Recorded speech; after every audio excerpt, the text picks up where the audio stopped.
With apologies, I will begin the hearing. I thank the witnesses for appearing. This is a continuing, this is a hearing in a series on the question of what does consumer protection look like in the banking area in particular after preemption. As I've said before, there are some of us who wish that the preemption hadn't happened. I do. I also wish that I didn't get as tired at my age that I did 30 years ago, and that I could eat more and not gain weight. I have found it unwise to act on the latter two of these, and we're having a hearing today because it wouldn't be wise to act on the first of them either. The preemption is not going away, and if and when, let me just reassure people, if and when there were to be a change in the political climate in which it might be that you could repeal it, we could very well be in a situation, and I'm inclined to think we would be, where enough eggs had been scrambled so that unscrambling them would be difficult. But I will tell you, those who want to preserve the preemption should join in our effort to make sure that preemption comes with adequate consumer protection. If a couple of years from now, frankly, and the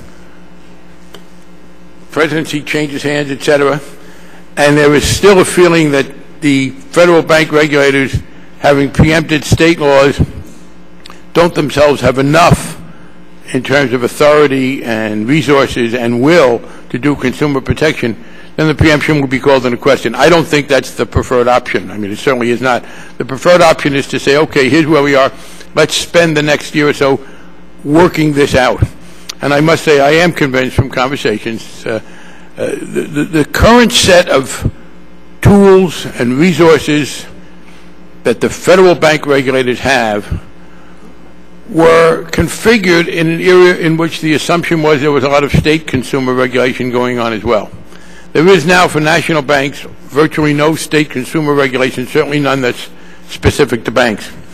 That has to mean that there should be an increase in what the national banks do. It's not a matter of anyone's fault. It is just that there's been a change.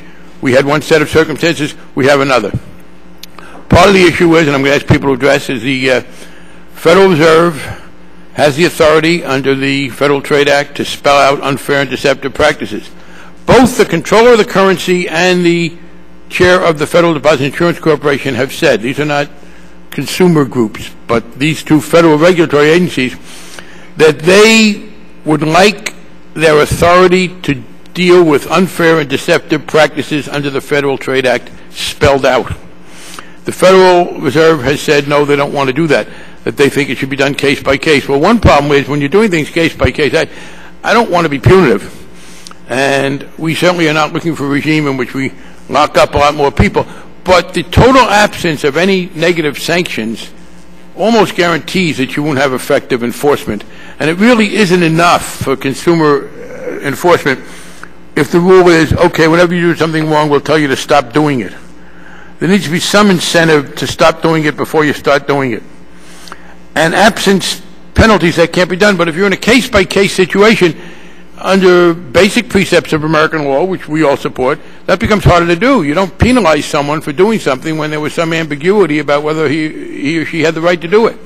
And in the absence of some rules spelled out, you have a harder time enforcing, when appropriate, and we hope rare cases, those sanctions that make it more effective. And it does seem to me people ought to know what those rules are. And again, as I said, both the OCC and the FDIC have said they would like to have those rules spelled out. I know that the Office of Fifth Supervision, which shared with the OCC the preemption, has in fact spelled out the rules. Now, apparently, Congress, in some combination of moods, gave the independent power to the OTS, but said the OCC and the FDIC had to ask the Fed.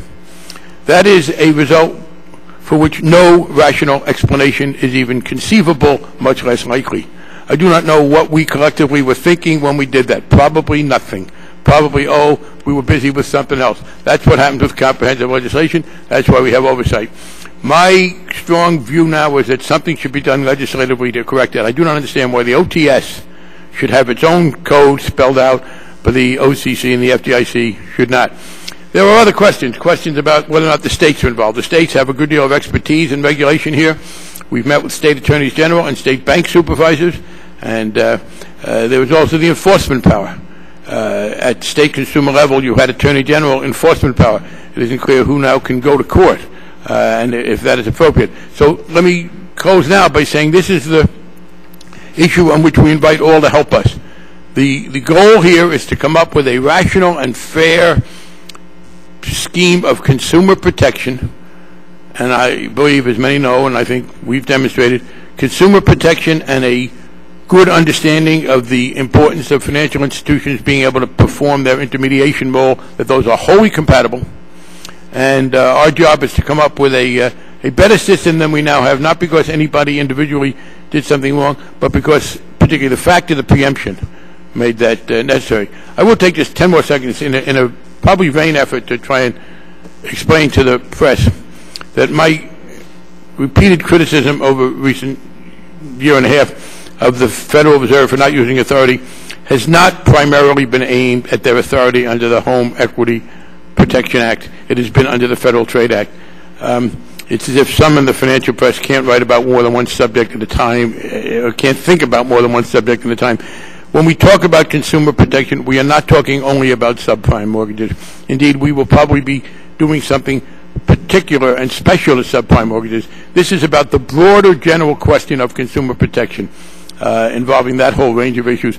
And it is there in particular where I think the Federal Reserve has simply told us they're not interested in using that authority, and that we probably, at the end of these hearings, are going to want to put it somewhere else, but that's something we wait to hear from you. And I now call on the ranking member.